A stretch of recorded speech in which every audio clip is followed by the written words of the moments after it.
good. God knows there are nothing, Yeah, but they're not going to do that. Do you know That's why? the shame. No, There's shame on them. there's a very good reason why not. I was asked if I would consider being the story editor for their sci-fi series, the new movie series that they're doing, and I said, "What?" I told you this.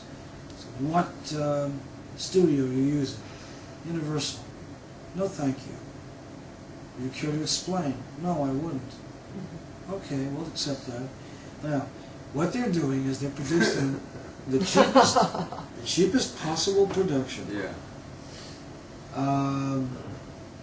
With the smallest amount of investment that they can make in time, money, and talent.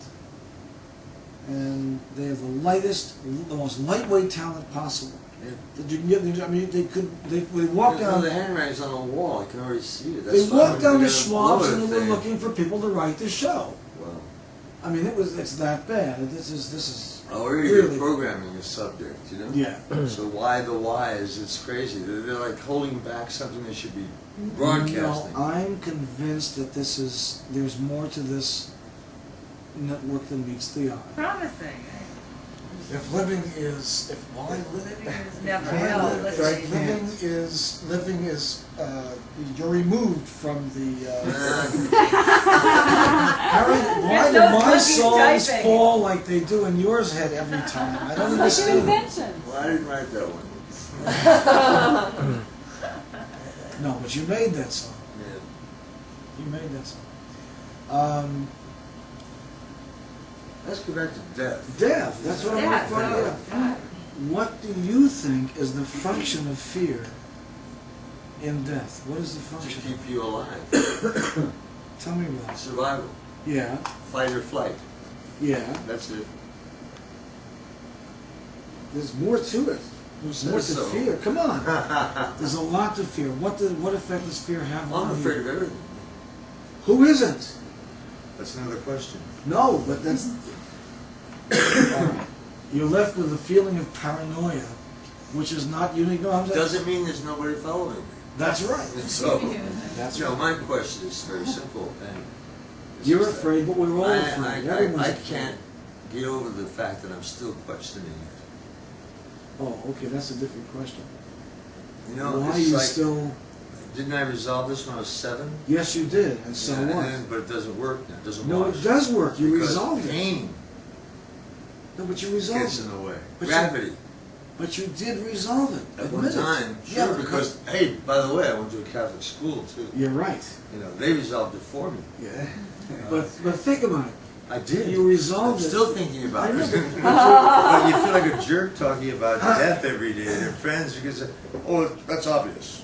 Oh. Okay, but how many But things? how many times do you talk about it? But how many things It's have there in you? front of us. Oh, it's the only enemy we have, in a sense, you know. It's the first moment of your life that takes place without you, Yes. you know. And so it's something to be said. At least we got your immediate input. Yeah. Yeah. But and as far as maturing, I quoted who said wasted on the young? Youth is wasted on the young. George Bernard Shaw.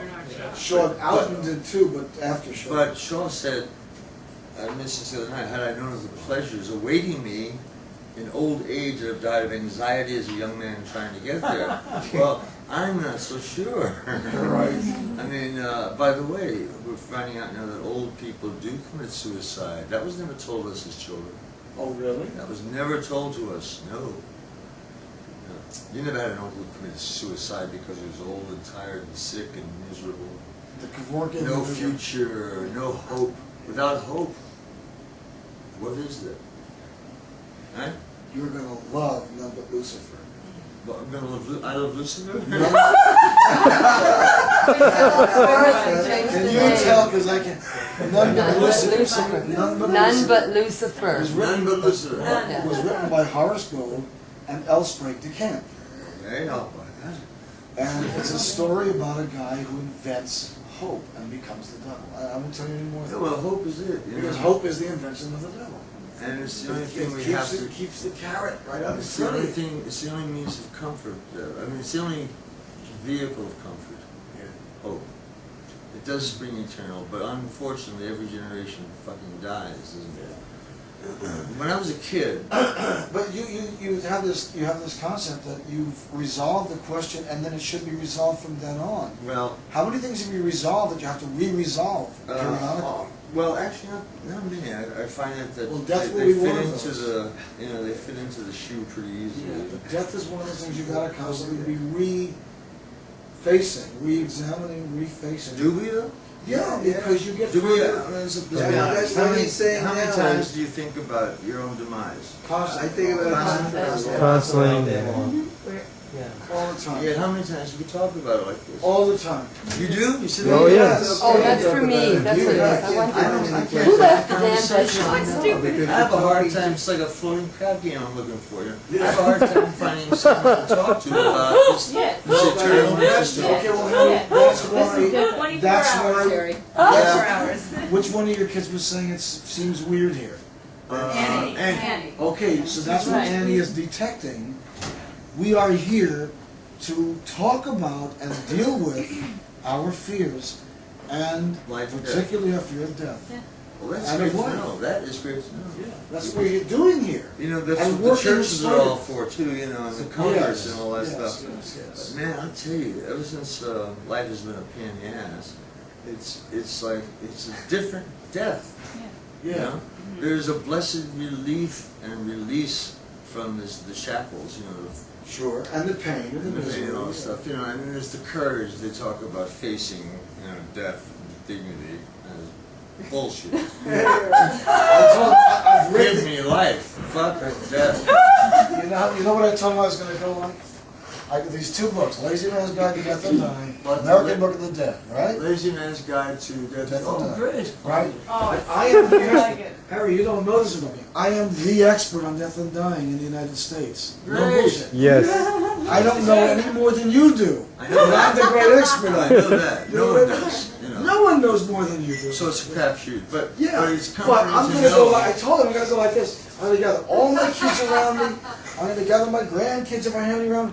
I'm gonna get all my Friend. friends, neighbors, everybody, and I'm gonna say, just take this shit away. I want a doctor. Save me. I don't want to die. Dignity. There's no How can you philosophy. have dignity in this There's no place? philosophy like a Jewish comic. That's it. There's no philosophy like it. Wait, when you Yo, get to tell us that that. Go ahead, go ahead. No, which one? Oh, it's the what's his name? Rothschild. The Marquis de Rothschild. The Rothschild family. A lot of Jews married into nobility. Yeah. The French.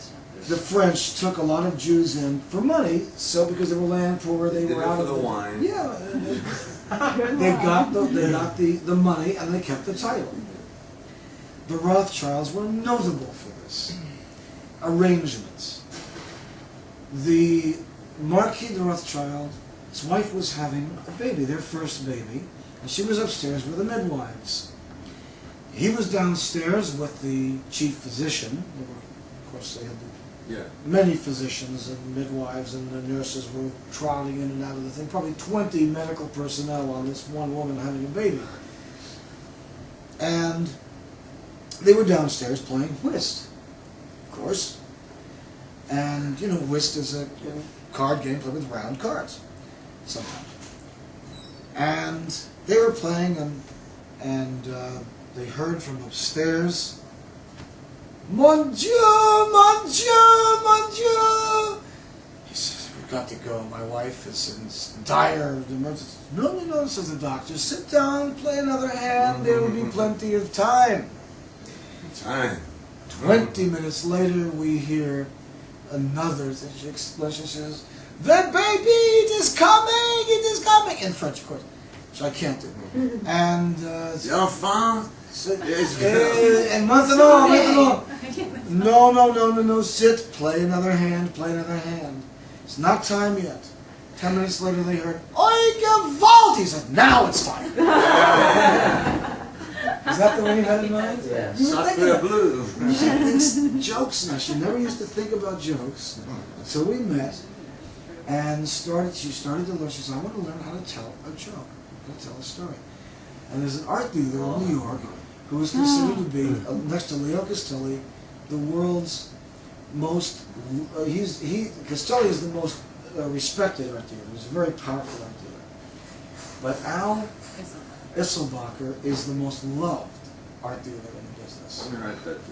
Oh, he's fabulous.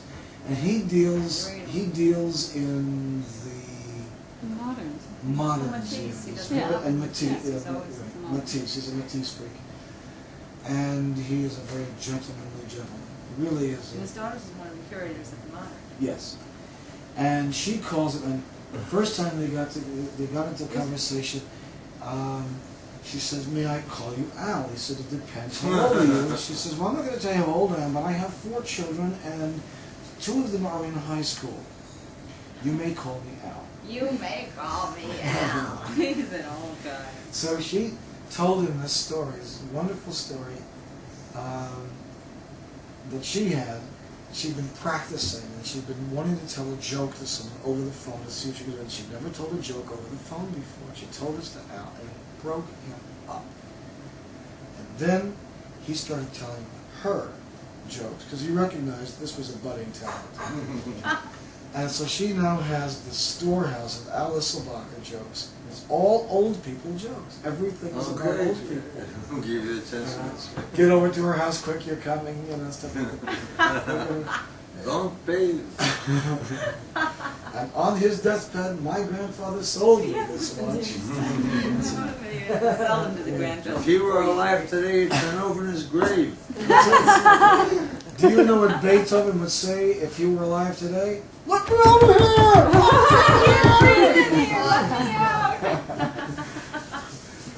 He tells you jokes all. Anyway, back to death. Well, premature death. Really, that's premature death. How about that? Okay.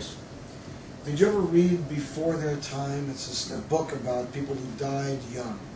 I was just thinking about that, though. I mean, Jerome Powell's 44. Yeah. I've got this book, and I've read this book once. It was so frightening I couldn't read it again. It was terrifying. Because all these people were in the middle of something. Yeah. I want you to see the Bill Bixby piece. Steve. Steve. I've got to get it from Gabriel. Gabriel's got the copy. We can. Okay, so get it from Tara. You've got to see this. You have to see this. Yeah, but having just attended his memorial and speaking a eulogy. This is about death, and it's Bill Bixby's way of handling his fears about death. And we sent him some stuff. We sent him this before, yeah, 6 weeks before we sent Yeah, stuff in. yeah, just gotten that. We found out Patrick Mayer is a common friend, and I hadn't seen Bill Bixby since KCET days, way back when he was just starting out in the business. And I hadn't been in touch with him at all. He wouldn't have remembered me from anybody. But Patrick is an attorney he's the attorney for Cirque du Soleil. Mm-hmm. And so he knew it, and he told me, he says there's two people who would really like to hear from you, Bill Bixby and Frank Zappa. And those were the 2 people that I contacted after many, many years of not contacting anybody in the business yet. And it was weeks before each one of them died. And I decided to send them a care package, and I sent them a package of some books. And these books were, I don't know if they got used or not, but they had them. No, you sent them. Yeah.